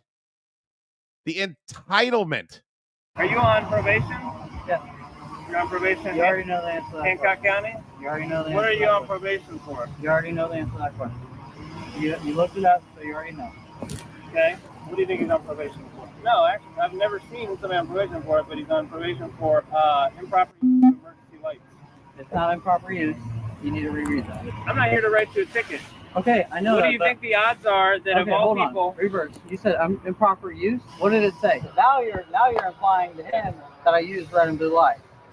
I didn't imply anything. You just told him, and so You're now on- everyone thinks they're. Did you flash your lights when you were behind him? No, I didn't. Of emergency I lights didn't. on a He vehicle. flew past. Well, you're not the me. police. So guess what? If somebody flies past you, call the police. What do you think the odds are that of all the people that I stopped to talk to for flashing their lights on the interstate? He didn't flash him, but Whatever you want to call it. he bud, flew by okay? me at 80 You're on- miles you're an on hour, which probation would make for unlawful display of a emergency reason lights for us on to a believe that vehicle. he did So, something about it. Yes, you probably know a lot about the statute. I But you do. probably, if you're on probation for that, shouldn't be on the interstate trying to slow traffic down. And this is your lucky day that the car that you try to do that to happens to be an unmarked police officer who happens to be working. Okay? So don't give me a hard time when you're on probation for something Don't touch related. my car. Okay? I'm not touching your car. Don't touch my car. The fucking pedantic arguments that these losers try to make. Don't raise your voice to me. It's like when you've lost the issue, it always gets to be shit like that. They want to quibble about the language used. They want to argue every idiosyncrasy. Don't touch my car. You have no control over this situation. You've lost control. You are out doing the thing that you're on probation for. If you are on probation for stealing 40 ounces and then you get caught stealing 40 ounces, you're a dumb motherfucker. You don't learn from your mistakes. You are a problem. This is worse than that. You know, I feel bad for shop owner that someone is pilfering 40 ounces from them, but it certainly if affects potentially less people than a maniac pretending he's a cop with a giant chip on his shoulder, going out doing illegal pullovers. How much of this dude's problems in his life do you think are a direct result of his attitude? And whatever. I don't know if it's height. I've met a lot of people that are short, a lot of people that are fat, a lot of people that have handicaps, whatever. They don't have this much hostility towards the world. It's got to be biological. But whatever it is, he's causing all of his own problems. There's a way out of this. This cop clearly doesn't want to arrest him. He even says, "I'm not going to give you a ticket." Show a little respect, like, "Hey, I'm sorry, man. You know, I hit the fucking dash. I shouldn't have. I made a mistake. I won't do that again. I was supposed to be over here." I guarantee that the dude just wanted to put a little fear of God into him. And the reason I know that is you're about to find out. He ain't a cop that pulls people over and gives them speeding tickets. You know, in Trading Day, talk about those guys. They build prisons because of my investigations. He's one of those dudes. This dude has no idea how much less of a headache this could have been if he just wasn't such an asshole. You just meet people like this all the time. Like, why can't you just be a regular, nice, normal guy? Nothing would be. You'd eliminate 50% of the confusion in your life. You're lucky I don't tow it, which is within my purview. Okay. Okay? I'm going to tell you what I'm going to do. Got your ID. You have this gentleman's information. I'm going to make a police report. Okay. How that handles anything for your business based on what your current status is, I do not know. What is your probation officer's name? I have to look at it. You don't know who your probation officer is? I think he's a real chill guy. I have to check in with him. Chill guy. So I don't even.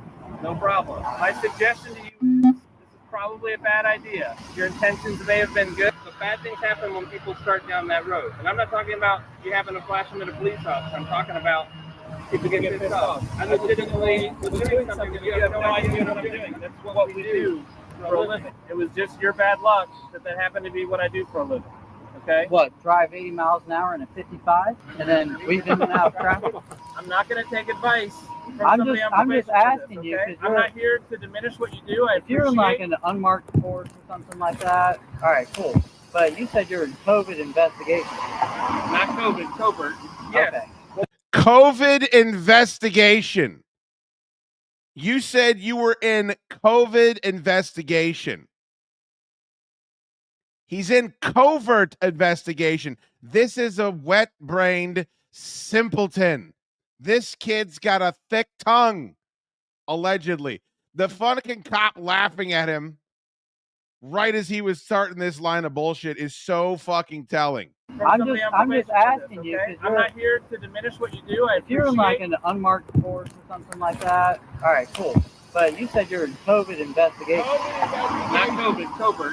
Yes. Okay. What we do, I'll tell you what I do for a living. I heard COVID, so I was. No, I don't go after COVID violators. Okay.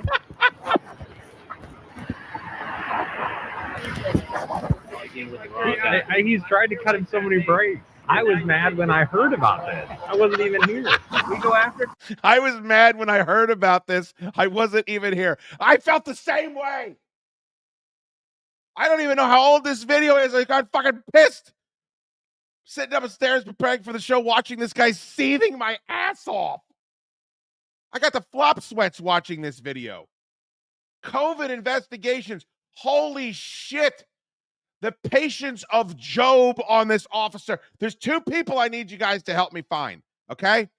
Any creepy listeners out there? We need to find this cop. I'm going to send him an edible arrangement. I'm talking about it's going to be all pineapple, all chocolate dipped pineapple, the good stuff. There's not going to be any honeydew melon. Excuse me, I just vomited. And then we got to find the dude from Dundalk who shot the roof of his house up because of the grilled cheese sandwich. We're finding these men. Paul M. He just won't shut up. You ain't kidding. You ain't kidding, Paul. Thank you for joining the Orange Boys. Paul M. All right. We got 3 Orange Boys. We're fucking killing it today.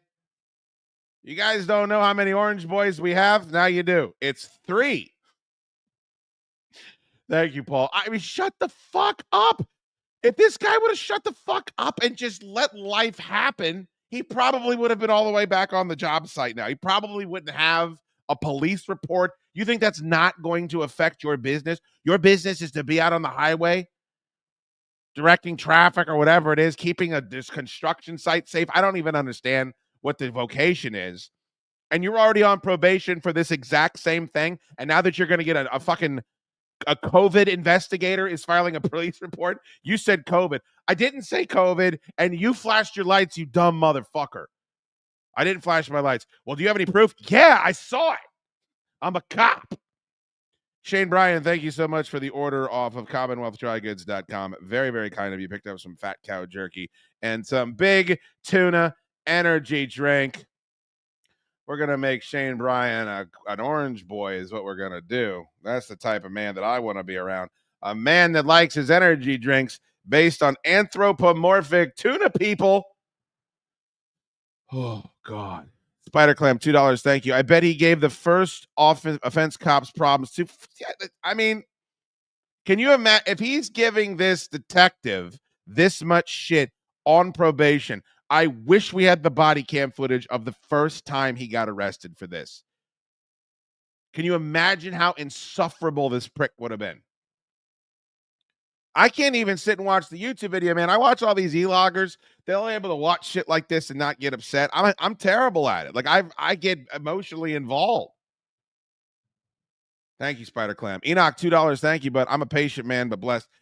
I don't even know. I would last one day in a situation like this. Like the guy would be holding his mouth. There would be teeth and blood and carrion falling out of and shit with the nightstick. And then I'd be fired. There'd be an investigation. I just can't even imagine. What an insufferable individual. Paul M. OBFL. Orange Boys for life. God bless Paul M. I agree. Now you're an orange boy times 2. You silly orange man. Thank you, Paul. All right, are you guys too upset or can we finish this? Look at this. We're only 7 minutes in. I've been screaming for 25 minutes. We're almost 8 minutes in. There's a lot more to go.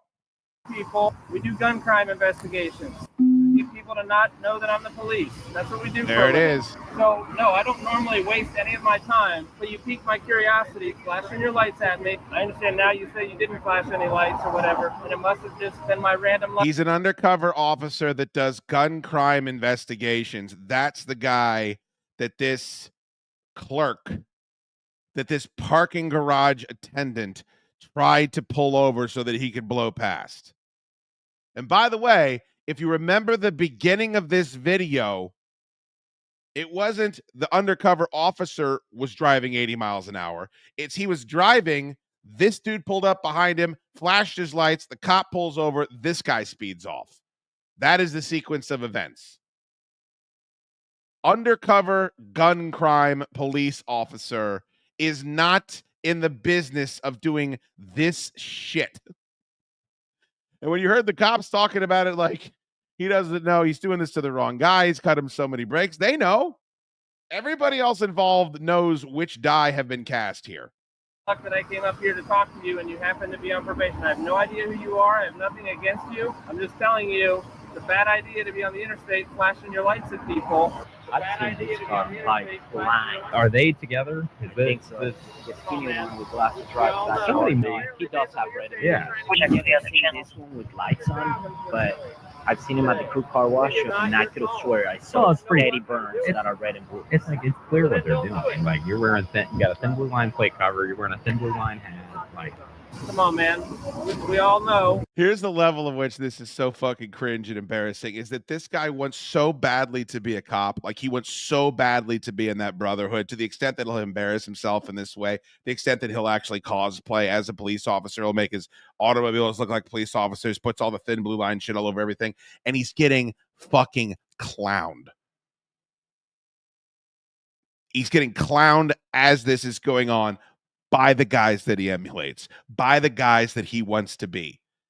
He doesn't know it, I suppose. I mean, I'm assuming he's seen this at some point. But the irony of going through all that effort to do all of this, and then the people that you're trying to be like are the ones that think you're a goofball, that think you're a joke, a fraud. I mean, you couldn't write a better plot for like a fool's errand than what we're seeing here. So that part of it's incredibly rewarding. That all this guy wants in the world is to be one of these people that are now just shitting all over him behind his back. Whether you want to admit it or not, what you're trying to do. There's a place for that.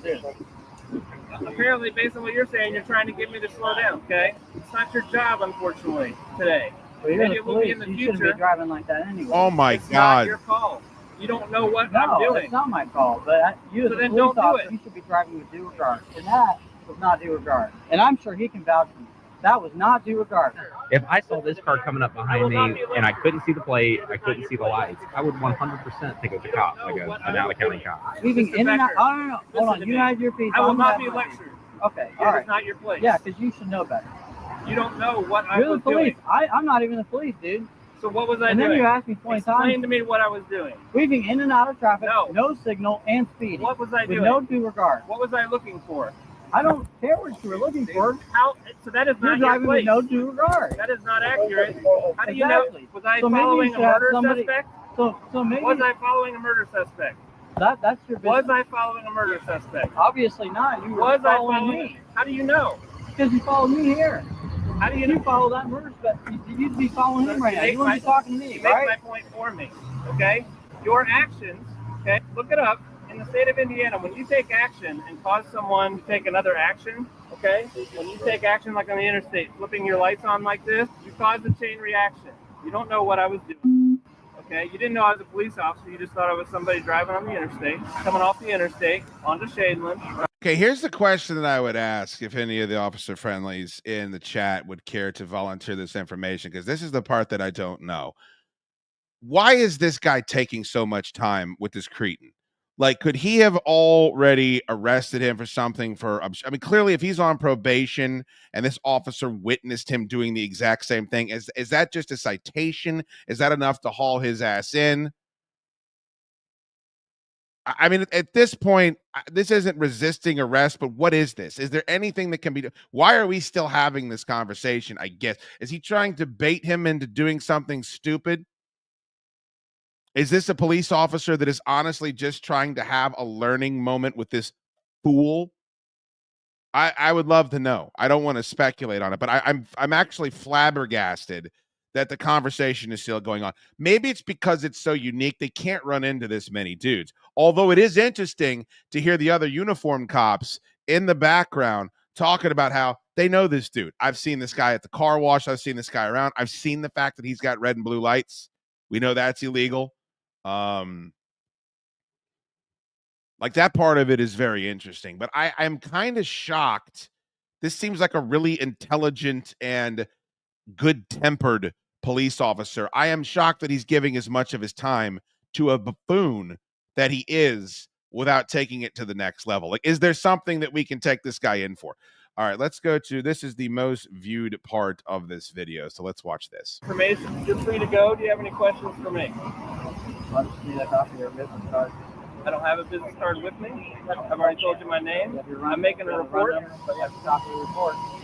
I do not provide copies of the report. You have a report number. Can you just pull a number and then write it down for me? You just run it 3012 as an organizational plate? No, it took me a while to get it, but it is like an LF plate. Like a supporter plate? No, it's a law enforcement plate. Just humor me and run it 3012 on an OR. It has to be it's 3012. Did he say how he has yeah. What was it, like Warren, like Michigan City or whatever it was? Yeah, so Warren County, Williamsport is way out west, damn near to Did Illinois. he say how he has that plate? I don't know, but this comes back on a brown 2000. That thing is not 2000. John claimed he purchased the vehicle several months prior, along with the equipment inside. Officers observed a radar gun, a radio box, light siren box, and a mounted computer in plain view, all of which appeared clean and functional. It's your stop. Yeah, like whatever. If it's over 30 days, I'm going to tow. I'm fine just making a report and going on with my day because I don't want to. This is not how I like spending my. Something with the date that you bought the car to show me that it's not older than 30 days. Oh, I got a temp tag. Perfect. Do you see what this says? Please display this portion in the rear vehicle window. Does it say anywhere on there to put a plate off of another car and just drive around with it? Which, It doesn't. Which you can do, I'm just saying. My bad. You know, My bad. My bad. You gotta have the paperwork. While retrieving the vehicle registration, since the plates were linked to a different vehicle, officers noticed a Glock magazine, 2 pairs of handcuffs in the passenger door, and what appeared to be tactical vest and body armor in the back seat. It's a handcuff Recording. store. Oh, okay. You do security. Do you understand that doing security means you cannot put someone in handcuffs? That's what the police. That's what the real police do. Is put people in handcuffs. Yeah, I understand that. There's no firearm in here, but there's a magazine and bullets. Yeah, well, I got obviously clean this out because I just transferred everything to my other car. But Where's that same energy, motherfucker? Where's that same energy you had earlier where you were fighting with the guy that looked like Dilbert? Now you got the cops with the badges and the flashlights and the walkie-talkies, and they're going through your shit, and you've got plates linked to a different automobile on the back of your car. And energy's changed, hasn't it? This guy knew he had this shit in his car. Why is he acting like a hardo? How dumb do you have to be? Like, where is the disconnect in your brain? Clearly, he can file. He starts an LTD or whatever. I don't know what type of business he runs. He's smart enough to file taxes. Smart enough to get his pants on in the morning. Oh shit, I'm pretending to be a cop. Oh shit, my plates are pretending to be a cop. I'm getting pulled over by a cop. This is not my time to shine. And what happens? They start getting into his guts. Let's tickle you from the inside. And the bass comes out of the voice real quick, don't it? no gun. I have a Glock. It's 19. Where's it at? But I can't carry it, all right? Because I'm on probation. You know your business better than us. Okay, well, I haven't looked at. I don't know. Pretty sure I what the conditions. I can't have a firearm. I don't have a firearm. I'm just telling you. I don't know the conditions of your probation. There's probably people who have conditions of probation that say, like, if I'm working, I can. Maybe across the board. I mean, it's only a C misdemeanor that you're on probation for. So yeah, I don't know that I've ever encountered somebody on probation for a C misdemeanor. So, and I don't do probation. So I'm just gonna. Why do you think that is? That he had never encountered anybody on a C misdemeanor that's on probation? Probably because he irritated the shit out of the judge.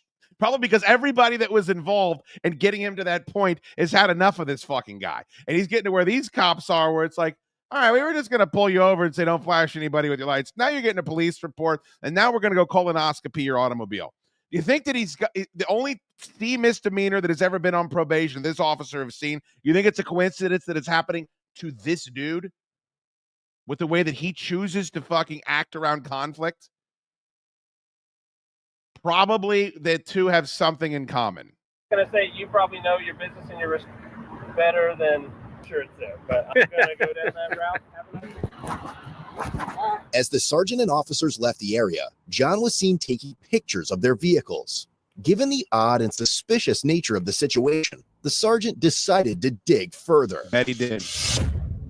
After the incident, the sergeant reached out to other law enforcement agencies to see if they were aware of similar interactions with John. He received a photograph from June 2022 showing John directing traffic for churchgoers leaving a service. The photo had been taken by someone who was concerned that the vehicle John was using resembled a fake Indiana police vehicle.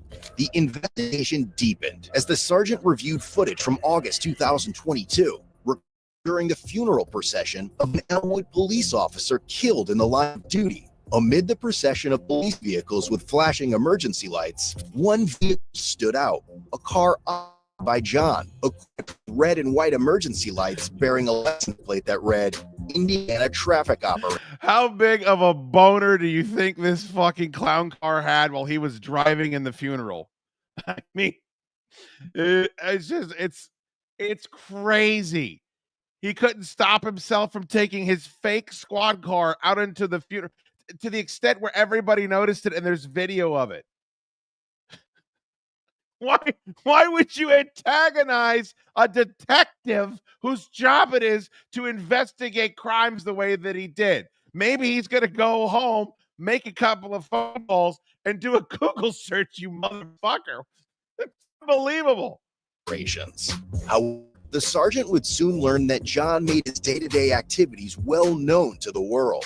Police discovered numerous photos on his public Facebook profile showing him dressed in attire similar to law enforcement uniforms. His bio listed him as the owner of Indiana Traffic Operations LLC since September 2022, though he later removed this information. Among the posts on his page was a photo of John changing a flat tire, but what drew attention was his utility belt, which clearly displayed a firearm. Unbelievable. Police subsequently reviewed John's TikTok page, Indy Traffic Cops, which contained hundreds of videos showcasing police vehicles, including his own fleet.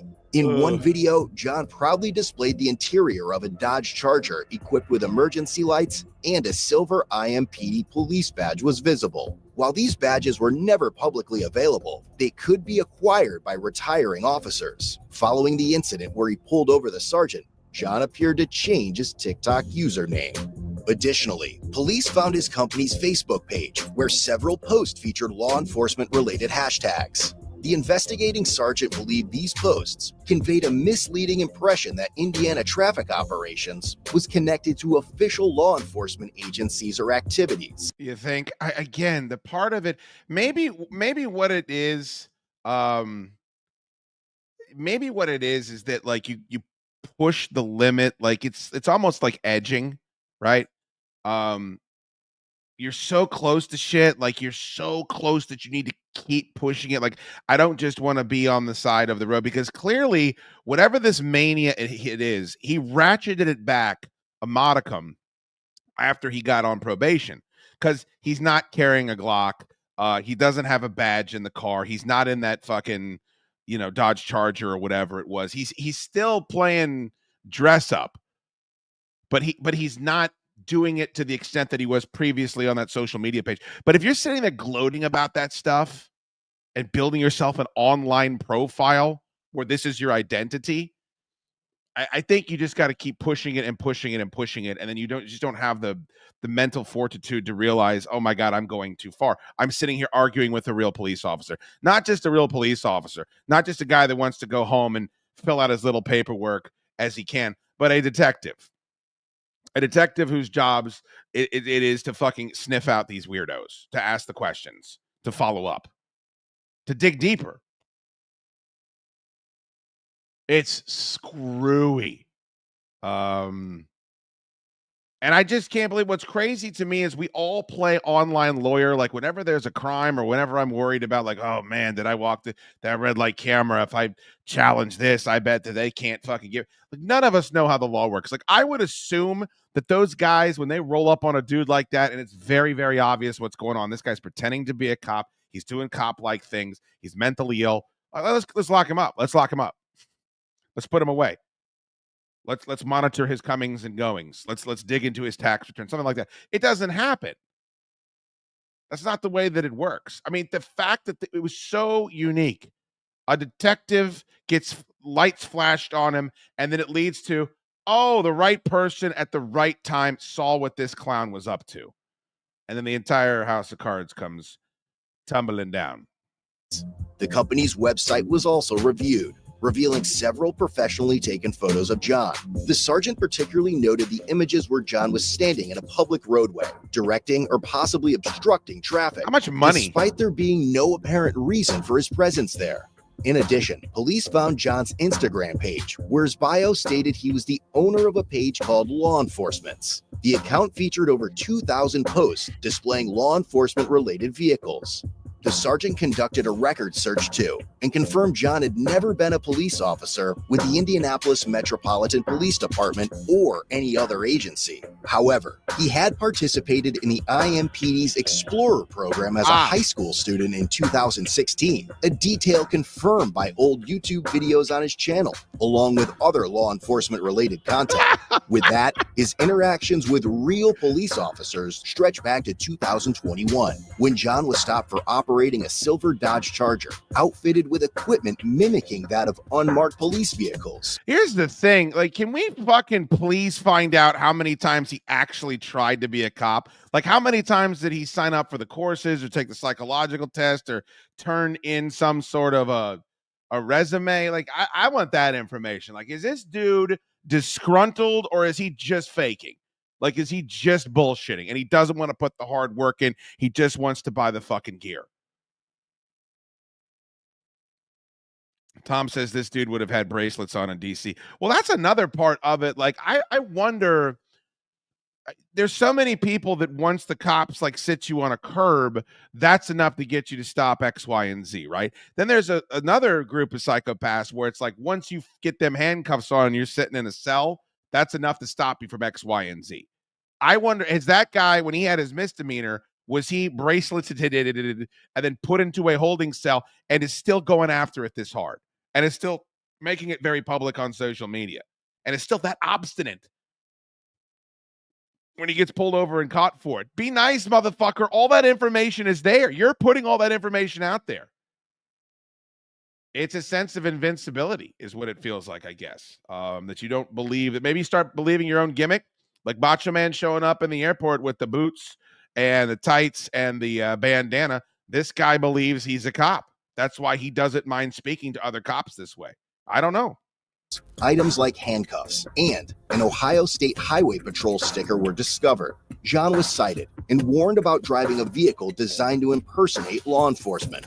By April 2023, John was stopped again, this time for moving violations. A different Dodge Charger, now with state police-style decals, carried a firearm on the passenger seat and tools associated with emergency responders. When officers asked John at the time about the color of the lights on the Charger, he replied, "Get a warrant."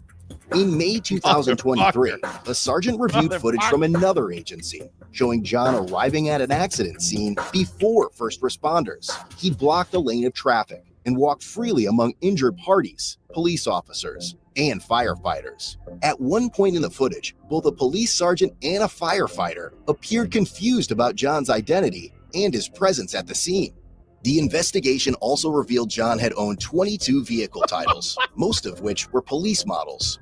Only 4 were active at the time of the inquiry. Based on several of these factors, the investigating sergeant who was initially pulled over by John concluded that John had falsely portrayed himself as a law enforcement officer.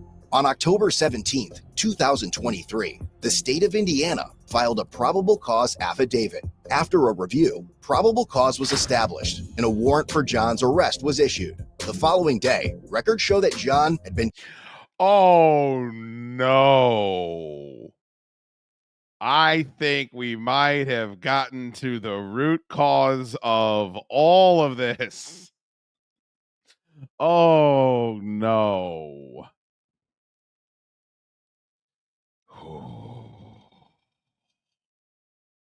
If you don't have the ability to know when it's time to let go of the hair, I don't think you necessarily have the ability to know when it's time to let go of the fake cop bravado. Maybe we just got to the bottom of all this without having to try all that hard. But let's ask ourselves this question. Go back to what we asked ourselves at the beginning of this episode. If this dude would have just acted like a normal, nice guy when he got pulled over, does he find himself in this spot now? How much further could he have carried this? How much longer could he have gone about his business? I know the answer to that. And taken into custody.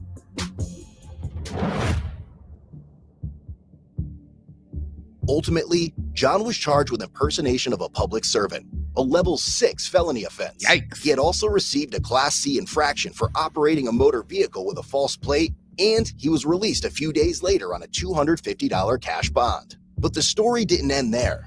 Just over a year later, John dug himself into deeper shit. He was arrested once again, this time for felony impersonation of a public servant and unlawfully carrying a handgun in his white Ford F-150, a newer addition to his fleet that he had proudly showcased on his TikTok page shortly before the arrest. I think this ship has sailed, but why didn't he just apply to be a police officer? Yeah. Visit codebluecam.com. Yeah, why not? Go to codebluecam.com. Fucking, that's a tremendous fucking 20 minutes right there. That's tremendous content. Big shout out, Code Blue Cam. My God. I mean, just can't you make yourself a Warhammer 40K costume? Make yourself a Juggernaut. You know that guy that dresses up as the Juggernaut at all the Comic Cons? You guys know the one I'm talking about? He has a gigantic Juggernaut suit, walks around. He's enormous. He walked down the ring. It was some MMA fighter recently. I forgot who it was. I don't know that it was someone in the UFC. I think it was a guy in BKFC maybe. Invest in that, man. You'll save money too. Guy bought 25 Ford Tauruses trying to pretend that he's Roscoe P. Coltrane. Holy shit. And also get a haircut. Edard Smilekowski, $5. Left hand up. All right, sir. Left hand up into you, my friend. That's not in any way, shape, or form embarrassing. Commanders fans say left hand up. God damn it. We're not going to have time to this shit. I got to go in, record the show. All right, let's just get a taste. I hope many of you, well, I don't hope, but I assume many of you have already seen this material that I'm going to present here. We'll get to it next week on YouSchoode. It combines some of my passions. First and foremost being the Old Country Buffet. All right, fish. Are there still Old Country Buffets? There used to be one over in Fair City Mall. I would fuck up the mini fried chicken. What is it? The chicken fried chicken steaks? Little mini ones? You guys know what I'm talking about? Duties. We'll begin with your second shift duty, greeting and serving guests. Good evening. Fried enough to eat today? Boy, I'll say. Well, that's great. Would you care for ham or beef? A little both, I think. All right. Making friendly conversations like this is a big part of greeting and serving guests. At other buffet-style restaurants, guests often feel they're on their own. Once they've paid for the meal, no one pays much attention to them. Yeah. At Old Country Buffet, we work hard to make sure our guests never feel that way. As a carver, you spend a little more time with guests than team members. That means you have a great chance to make them feel welcome and appreciated. By greeting the guest warmly and holding brief conversations as you serve them, you say to our guests, "We're glad you're here." Let's take a closer look at greeting guests. Every conversation you hold with a guest should begin something like this. Oh, boy. I don't want to ruin. We'll get to it we'll do the next episode. Look, first of all, I love the Old Country Buffet. I'm a fan of buffets. They're disgusting. Any place where you have a device called a sneeze guard and your job is to serve food, there's an issue there. There's some problems there. You probably need to readjust what your marketing strategy is. Yes, here is where you get your fruit salad. Over here is where we have our ambrosia salad. This is the sneeze guard to stop all the disgusting people from getting their nasal hairs into both. Also, we serve seafood.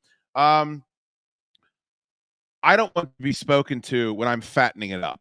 When I'm fatting off, and you know I can fat. I mean, I can fat as I give you. I've eaten food out of the garbage. I eat Parmesan cheese straight out of the tub. But the last thing in the world I want is any type of an acknowledgement that I am a human being. I am a fat wild boar at the trough trying to be domesticated. Leave me be. I'm not proud to be here. So while as an institution, of course, I support the Old Country Buffet. This practice is not one that I approve of, but this guy's perfect. And of course, he's got an online following, been big on the internet for years. But I so appreciate these videos. All of the fast, I don't know if you guys have ever fallen down that rabbit hole. Maybe we'll start doing some of those on this show. But they've got all of the fucking employee instructional videos from the 80s and 70s, from Wendy's to McDonald's to Pizza Hut to IHOP. They're all fantastic. They all make me harken back to a better time and a simpler time when you could go and eat your trans fat-laden food and be left alone. I'm a breakfast buffet guy. I'm with you, Clamp. Breakfast buffet, although after going to Shady Maple, that changed my whole perspective. When you have a fucking buffet that is the size of FedEx Field, that changes my perspective on everything. Thank you guys so much for tuning into YouSchoode. Spread the word. We will be here on Wednesdays at 4 o'clock each and every week. Of course, I'll be back on YouTube Friday nights. Solid Dudes starts at 7. Chance we might not have a Solid Dudes this week. It depends on what the schedule looks like. I'll keep you guys updated. But before we get out of here, smash that like button. Smash that like button and leave a comment, all that fun stuff. We'd like to try to get into the algorithms and get those numbers pumped up, inflated up like they're roided up, like they're injected with lip filler. They look like, you know, a Jersey cast member. All of the female Jersey cast members' faces. That's what we want our YouTube channel to look like. And the good Lord is willing, the creeks don't rise. We'll see you in the next episode of Shoot Face. Nude Shoot on YouSchoode. Until that time, friendos.